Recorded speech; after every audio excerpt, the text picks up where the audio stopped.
नमस्कार दोस्तों, स्वागत है एक बार फिर से हमारे नए ब्लॉग में। इसके पहले मैं महाकुंभ की तैयारियां बताई थी कैसे चल रही हैं, लेकिन फ़िलहाल आज है महाकुंभ का पहला दिन 13 जनवरी और पौष पूर्णिमा भी कहते हैं।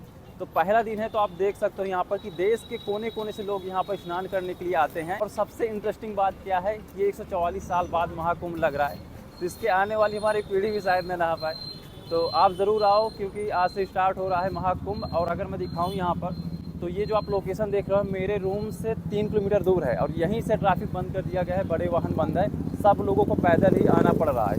सब लोग बाहरी हैं, सब लोग देश के कोने कोने से यहाँ पर आए हुए हैं बैग ले करके, कोई कहाँ से कोई कहाँ से, और सब लोग यहाँ पर स्नान करने के लिए आए हुए हैं। और जब आप प्रयागराज में विजिट करोगे तो आप देखोगे पूरे प्रयागराज को यूपी गवर्नमेंट ने चमका दिया है। मतलब हर जगह आपको अच्छी अच्छी पेंटिंग देखने को मिलेंगी, जो लाइट होती है, रोड लाइट होती हैं, हर जगह अच्छे से चौराहों को डेकोरेट किया गया है ताकि आप लोग अच्छे से आओ, यहाँ पर एंजॉय करो, फैमिली के साथ स्नान करो। तो इस तरह से बहुत सारी पेंटिंग्स आपको अंदर देखने को मिलने वाली, मतलब पूरा प्रयागराज को यूपी गवर्नमेंट ने सजाया है।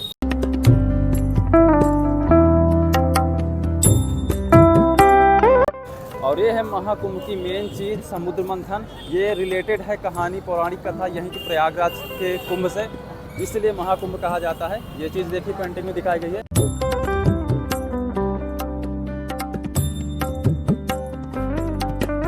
अच्छा, सबसे खास बात जानते हैं आप लोग यहाँ पर आने का मतलब क्यों इतना ज़रूरी होता है और क्यों आना चाहिए आपको?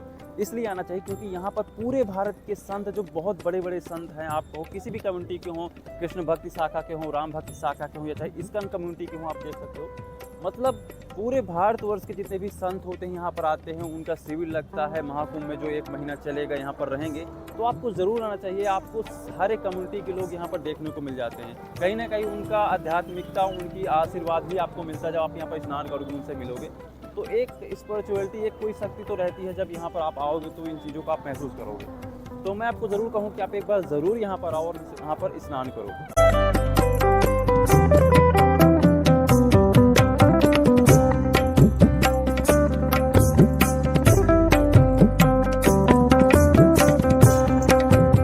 आप क्राउड से इमेजिन कर सकते हो कि यहाँ पर पहले दिन ही 10-15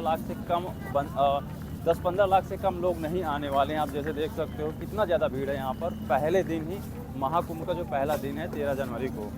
और ख़ास इसलिए भी है क्योंकि इस महाकुंभ में बता रहे हैं कि 45 करोड़ से भी ज़्यादा जनता आने वाली है, जो कि कुंभ 22 फरवरी तक ये चलने वाला है। तो आप इमेजिन कर सकते हो कितना ज़्यादा यहाँ पर क्राउड है, कितना ज़्यादा यहाँ पर भीड़ है, आप देख सकते हो यहाँ पर। वैसे इंटरेस्टिंग बात बताऊं, सब लोग लगता है पापी हैं, क्योंकि इतना दूर से सब लोग यहाँ पर गंगा स्नान करने आते हैं ताकि उनके पाप धुल जाएं। तो देख सकते हो कितना ज़्यादा यहाँ पर क्राउड है। आप इमेजिन कर सकते हो खुद देख करके कि क्या क्रेज़ है महाकुंभ का, लोगों के प्रति कितना लोग देश विदेश से लोग आ रहे हैं। तो अगर दोस्तों आप मेले में आते हो तो आप ज़रूर, अगर आप किसी कम्युनिटी को फॉलो करते हो, अगर आप इस्कॉन श्री कृष्ण जी को फॉलो करते हो, तो आप इनकी बुक्स को प्रीफर कर सकते हो। मैंने देखा काफ़ी अच्छी है, काफ़ी इंस्पायरिंग है, काफ़ी यूनिक कंटेंट है। So, can you say something about this?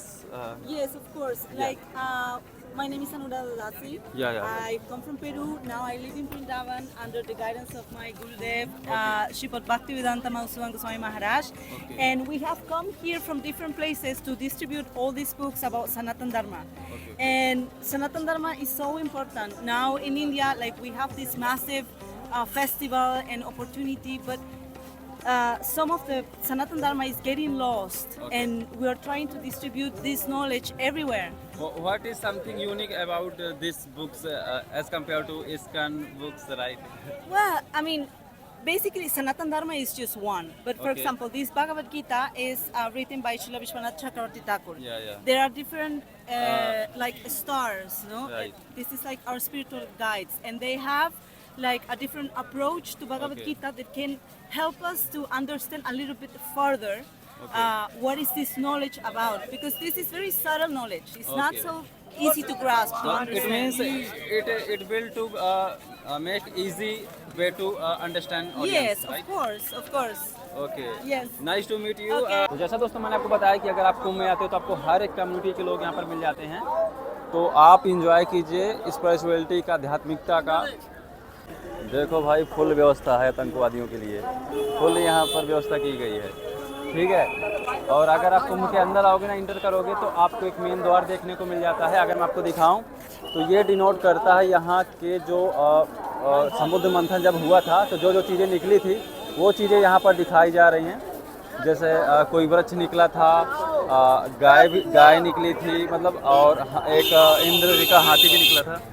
तो आप जब कुंभ में प्रवेश करोगे तो आपको बहुत सारे इस टाइप के देखिए गेट देखने को मिल जाएंगे। जैसे ये देखिए कितना भव्य दिख रहा है, और अगर मैं इधर आपको दिखाऊं ना इस साइड, देखिए कितना प्यारा दिख रहा है। आप अगर देखोगे ये, तो अब ये जो हो, तो अब जो आपको इस प्रकार के जो गेट देखने को मिलते हैं, ये कुल मिलाकर के जो यहाँ पर बहुत बड़े संत जो आते हैं, महात्मा आते हैं, उनकी अलग अलग शिविर बनी हुई है, अलग अलग कुटिया बनी हुई है जहाँ पर वो अपना प्रवचन देते रहते हैं। तो उस हिसाब से उनका द्वार बनाया गया है, जो कि विश्वगुरु हों या फिर जो भी हों, तो उनका अलग अलग यहाँ पर स्थान बनाया गया है।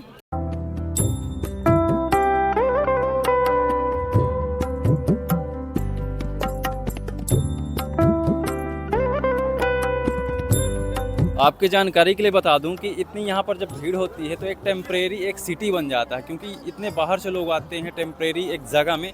तो इस वजह से यूपी गवर्नमेंट ने इसको इस साल 76वां जिला भी बना दिया है, एक टेम्परेरी जिला। जब तक कुंभ रहेगा तब तक इसको एक जिला के रूप में माना जाएगा। तो इस अकॉर्डिंग यहाँ पे इतनी भीड़ है, उसको देखते हुए बनाया गया था।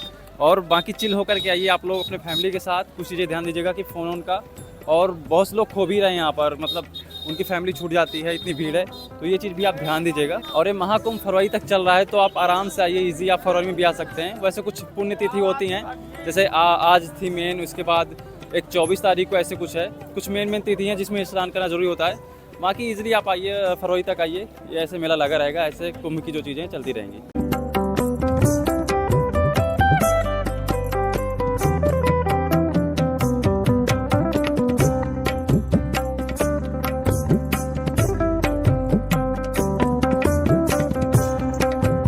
आप लोग जब कुंभ में आइएगा तो एक चीज़ ध्यान दीजिएगा कि आपको इस साइड देखने को मिल जाती है किला के किनारे से यमुना नदी, इधर से देखने को मिलती है गंगा नदी। तो आप संगम स्नान कीजिएगा, जहाँ पर आपको मेन प्रॉफिट होने वाला है। ये जो बीच जो धारा है ना, जहाँ पर ये देखिए गैप, ये लाइनिंग दिख रही है, यहाँ पर वो मेन संगम, जहाँ पर दो नदी मिलती हैं, यहाँ पर स्नान कीजिएगा। ऐसा नहीं कि आप यहाँ पर स्नान करके चले जाओ, मेन संगम में आप स्नान कीजिएगा, ठीक है। तो अभी मैं हूँ एक टावर में, और टावर से मैं आपको व्यू दिखाता हूँ ऊपर से कैसे दिखता है ये। तो आप देखोगे तो अब थोड़ा भीड़ कम होने लगी है, लेकिन अगर देखोगे संगम साइड को तो इधर भी अभी भी लोग स्नान कर रहे हैं। यू कैन सी बहुत सारे लोग हैं यहाँ पर। और इस साइड देखोगे कितना सारा नाव का यहाँ पर सैर हो रही है।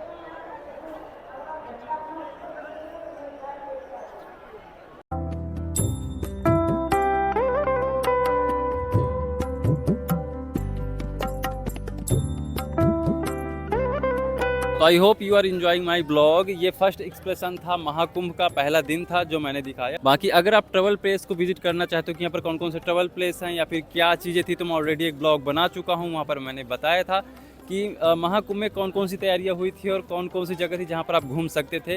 ये पहला एक्सप्रेशन था। बाकी घूमने की चीज़ें कम हैं, एक्सपीरियंस करने की ज़्यादा हैं, क्योंकि बहुत से लोग यहाँ पर आते हैं। तो जब बहुत सारे साधु आते हैं यहाँ पर, बहुत से लोग आते हैं, तो अपना एक अलग ही आध्यात्मिकता का एक्सपीरियंस रहता है, तो उसको आप आकर के ही फील कर सकते हो।